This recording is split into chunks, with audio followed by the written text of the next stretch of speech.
16 is important because that's older than the limits set anywhere else in the world. And there's not an exemption for parental consent. So even if a parent gives their permission, you still got to be 16.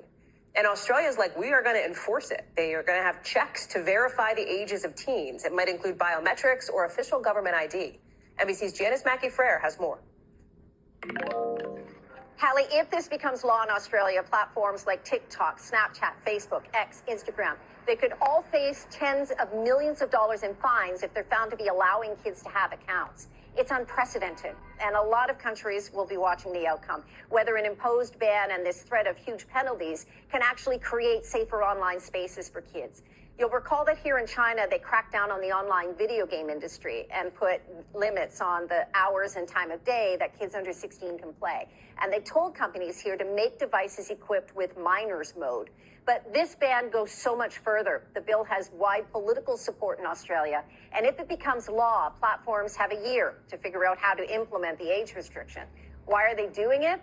For every reason any parent would want them to. Online safety, to protect young people and kids from harmful content about drugs, self-harm, violence, eating disorders. It's not a blanket ban. It won't apply to messaging services or game platforms or education apps. It's to prevent young teens and children from being exposed to streams of content that are unfiltered and infinite.